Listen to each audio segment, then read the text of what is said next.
नमस्कार दोस्तों, स्वागत है आपका हमारे चैनल पर जहां हम लाते हैं ऐसे टॉपिक्स पर वीडियो जिनके बारे में आप जानना चाहते हैं। इस वीडियो में हम बात करने वाले हैं टाइप्स ऑफ एआई के बारे में।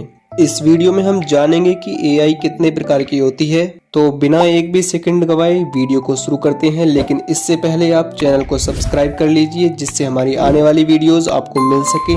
तो चलिए वीडियो को शुरू करते हैं। दोस्तों, एआई को दो तरह से वर्गीकृत किया जा सकता है। पहला है बेस्ड ऑन कैपेबिलिटीज, मतलब क्षमताओं के आधार पर, और दूसरा है बेस्ड ऑन फंक्शनैलिटीज, मतलब कार्य क्षमताओं के आधार पर। कैपेबिलिटीज के आधार पर एआई तीन प्रकार की होती है: नैरो एआई, जनरल एआई और सुपर एआई। और फंक्शनैलिटीज के आधार पर एआई चार प्रकार की होती है: reactive machine, limited memory, theory of mind और सेल्फ अवेयर एआई। तो सबसे पहले हम कैपेबिलिटीज के आधार पर एआई के टाइप्स को समझते हैं और बात करते हैं नैरो एआई के बारे में। Narrow AI is a type of AI which is able to perform a dedicated task with intelligence. अब नैरो एआई एक ऐसी एआई है जो किसी स्पेसिफिक टास्क को या सीमित कार्यों को करने में सक्षम होती है। यह मानव जैसी सामान्य बुद्धिमत्ता नहीं रखती, बल्कि केवल एक निर्धारित क्षेत्र में दक्ष होती है। एग्जाम्पल के लिए वॉइस असिस्टेंट जैसे सिरी और Alexa, image recognization system, chatbots जैसे अमेज़न और फ्लिपकार्ट जैसी कंपनीज के होते हैं जो कस्टमर की क्वेरीज को सॉल्व करते हैं। सेल्फ ड्राइविंग कार्स, ये सभी सिस्टम केवल उन्हीं कार्यों में कुशल होते हैं जिनके लिए इन्हें प्रशिक्षित किया गया होता है, और ये स्वयं नई समस्याओं को हल करने में सक्षम नहीं होते, इसलिए इनको वीक एआई भी कहा जाता है। आज के समय में आर्टिफिशियल इंटेलिजेंस की दुनिया में मोस्ट कॉमन और currently available AI narrow AI ही है, जिसे हमने डेवलप कर लिया है। अब इसके बाद आती है general AI. General AI is a type of intelligence which could perform any intellectual task with efficiency like a human. मतलब जनरल एआई एक ऐसी कृत्रिम बुद्धिमत्ता है जो मानवों जैसे सोचने, समझने, सीखने और तर्क करने की क्षमता रखती है। यह विभिन्न कार्यों को उसी तरह से कर सकती है जैसे कि एक इंसान करता है, बिना किसी विशेष प्रोग्रामिंग और सीमित निर्देशों के। अब जनरल एआई की कुछ विशेषताएं होती हैं, मतलब अगर किसी एआई में अगर ये विशेषताएं होंगी तो उसे हम जनरल एआई कह सकते हैं। जनरल एआई की पहली विशेषता है ऑटोनोमस लर्निंग, मतलब स्वतंत्र सीखने की क्षमता। मतलब किसी भी नए ज्ञान और कौशल को बिना किसी विशिष्ट डाटा सेट के सीख सकती है। जनरल एआई की दूसरी विशेषता है अंडरस्टैंडिंग एंड रीजनिंग, मतलब समझ और तर्क शक्ति, विभिन्न विषयों को समझकर तर्क करने और निर्णय लेने की योग्यता। जनरल एआई की तीसरी विशेषता होती है अडेप्टेबिलिटी, मतलब अनुकूलन क्षमता। एआई विभिन्न परिस्थितियों और परावेश के अनुसार खुद को ढाल सकती है। और जनरल एआई की चौथी विशेषता होती है ह्यूमन लाइक इंटेलिजेंस, मतलब मानव बुद्धि जैसी भाषा, भावनाओं और अनुभवों को पहचानने और उनके अनुसार प्रतिक्रिया करने की क्षमता। अगर किसी एआई में ये सब विशेषताएं पाई जाती हैं तो उसे जनरल एआई बोल सकते हैं। लेकिन वर्तमान में जनरल एआई का विकास बहुत ही प्रारंभिक चरण में है और अभी तक इसका डेवलपमेंट नहीं हो पाया है। अब देखते हैं कि साइंटिस्ट कब तक जनरल एआई को डेवलप कर सकते हैं। ऐसा माना जाता है कि चैट जीपीटी पहला जनरल एआई बन सकता है। एआई का तीसरा टाइप है सुपर एआई या super intelligent AI. Super AI refers to an advanced form of artificial intelligence that surpasses human intelligence in all aspects, including problem solving, creativity, decision making and emotional intelligence. मतलब super AI या super intelligent artificial intelligence एक बहुत ही उन्नत कृत्रिम बुद्धिमत्ता है जो सभी मामलों में मानव बुद्धि से कहीं अधिक शक्तिशाली होगी।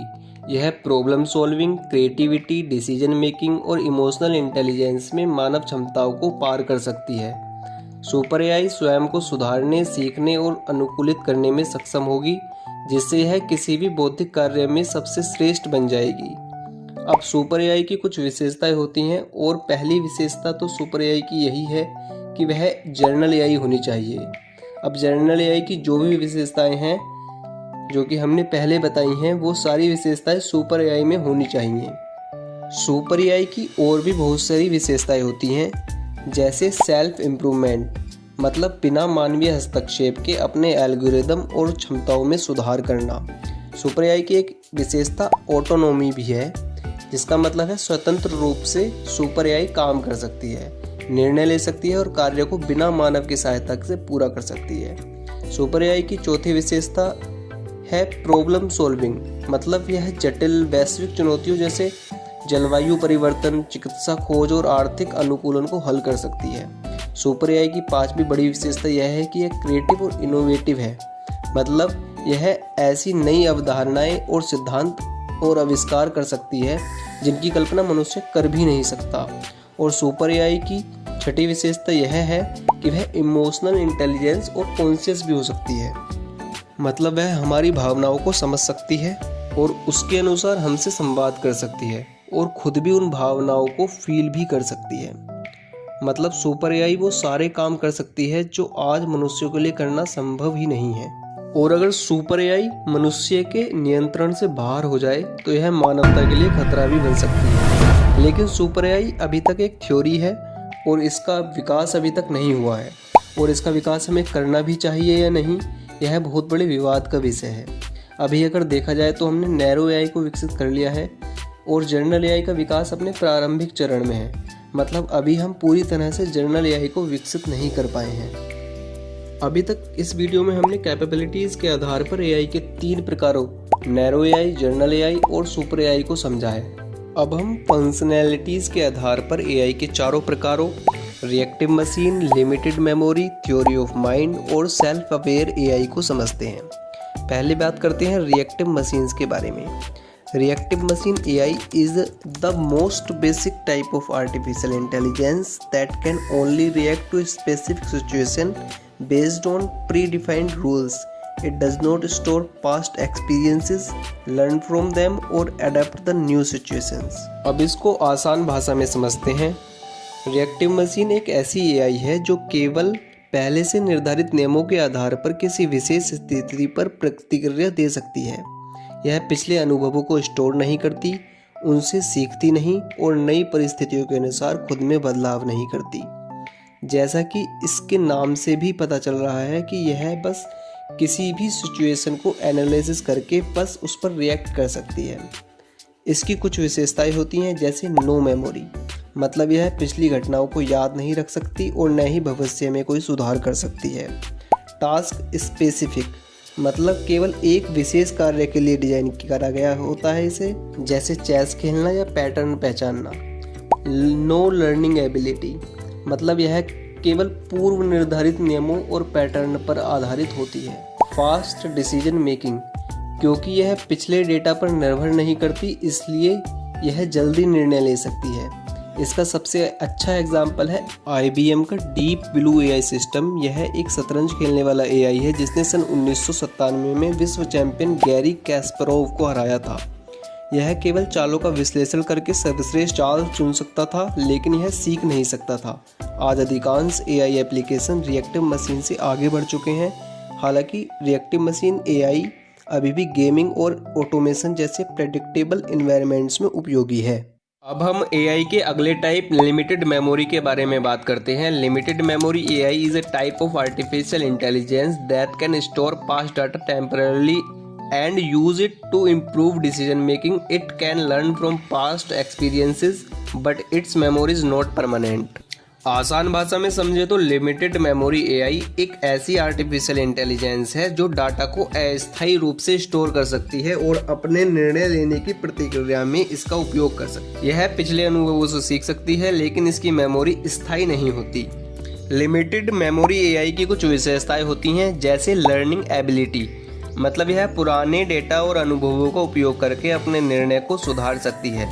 लिमिटेड मेमोरी, यह कुछ समय के लिए डाटा को स्टोर कर सकती है लेकिन स्थायी रूप से डाटा को स्टोर नहीं कर सकती। ऑटोमेटेड डिसीजन मेकिंग, यह नई परिस्थितियों को समझकर त्वरित और सटीक निर्णय ले सकती है। यूजेस मशीन लर्निंग, अधिकांश मशीन लर्निंग और deep learning model limited memory AI पर आधारित होते हैं। अब मशीन लर्निंग और डीप लर्निंग क्या होती है इसे हम अगली आने वाली वीडियोस में समझेंगे। अभी के लिए समझते हैं कि लिमिटेड मेमोरी एआई में मशीन लर्निंग और डीप लर्निंग का यूज होता है। लिमिटेड मेमोरी एआई का सबसे बड़ा एग्जाम्पल होता है सेल्फ ड्राइविंग कार्स। आजकल टेस्ला की सेल्फ ड्राइविंग कार्स बहुत ही अच्छी आती हैं। यह कैमरा, लाइडार और सेंसर से डाटा एकत्रित करके सड़क के हालात समझती है। यह पिछले अनुभवों के आधार पर पैदल यात्रियों, सिग्नलों और अन्य वाहनों को पहचान कर निर्णय लेती है। आज की अधिकतर AI system limited memory AI पर आधारित है। सेल्फ ड्राइविंग कार्स, चैटबॉट्स और मशीन लर्निंग मॉडल्स में इसका व्यापक रूप से उपयोग हो रहा है।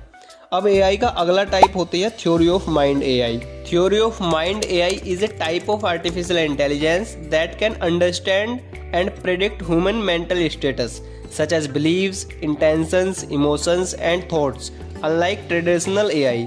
मतलब थ्योरी ऑफ माइंड एआई एक ऐसी आर्टिफिशियल इंटेलिजेंस है जो इंसानों की मानसिक अवस्थाओं जैसे बिलीव्स, इंटेंशंस, इमोशंस, थॉट्स आदि को समझने और उनके आधार पर प्रतिक्रिया देने में सक्षम होती है।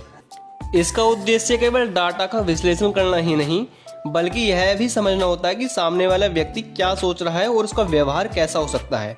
थ्योरी ऑफ माइंड एआई की कुछ विशेषताएं हैं जैसे कि मेंटल स्टेट एट्रीब्यूशन, मतलब एआई यह अनुमान लगा सकेगी कि किसी व्यक्ति की सोच किसी स्थिति में क्या हो सकती है और वह कैसा व्यवहार करेगा। इंटेंट रिकॉग्नाइजेशन, इरादों को समझना, एआई यह पहचान सकेगी कि कोई व्यक्ति क्या करना चाहता है भले ही उसने इसे स्पष्ट रूप से न बताया हो। इमोशन अंडरस्टैंडिंग, मतलब भावनाओं को पहचानना, एआई इंसानी भावनाओं को समझकर उसके अनुसार प्रतिक्रिया दे सकेगी। अडेप्टिव इंटरैक्शन, मतलब अनुकूलन बातचीत, एआई अपनी प्रतिक्रियाओं और व्यवहार को उपयोगकर्ता की सोच और भावनाओं के अनुसार समायोजित करेगी। फिलहाल थ्योरी ऑफ माइंड एआई अनुसंधान के चरणों में है और इसे जनरल एआई की दिशा में एक महत्वपूर्ण कदम माना जा रहा है। लेकिन थ्योरी ऑफ माइंड एआई की कुछ चुनौतियां भी हैं, जैसे कि जटिल मानव व्यवहार को सटीक रूप से समझना बहुत कठिन है। गोपनीयता संबंधी चिंताएं भी हैं क्योंकि एआई को व्यक्तिगत और संवेदनशील डाटा को प्रोसेस करना पड़ेगा। और इथिकल इश्यूज भी हैं क्योंकि एआई का दुरुपयोग भी हो सकता है और एआई कोई पक्षपाती निर्णय भी ले सकता है। अब हम बात करते हैं एआई की आखिरी टाइप यानी कि सेल्फ अवेयर एआई के बारे में। Self aware AI refers to an advance form of artificial intelligence that can understand its own existence, emotions, thoughts, processing and decision making. अगर आसान शब्दों में बात करें तो सेल्फ अवेयर एआई एक उन्नत प्रकार की आर्टिफिशियल इंटेलिजेंस है जो अपने अस्तित्व, भावनाओं, सोचने की प्रक्रिया और निर्णय लेने की क्षमता को समझ सकती है। यह एआई सिर्फ थ्योरी ऑफ माइंड एआई तक ही सीमित नहीं होगी बल्कि इसकी अपनी खुद की पहचान भी होगी। मतलब ये एक ऐसी एआई होगी कि अगर आप इसे कुछ गलत कहोगे या इसके साथ गलत व्यवहार करोगे तो इसे बुरा भी लगेगा, ये नाराज हो जाएगी आपसे। मतलब इसके अंदर इसकी खुद की फीलिंग्स और इमोशंस होंगे।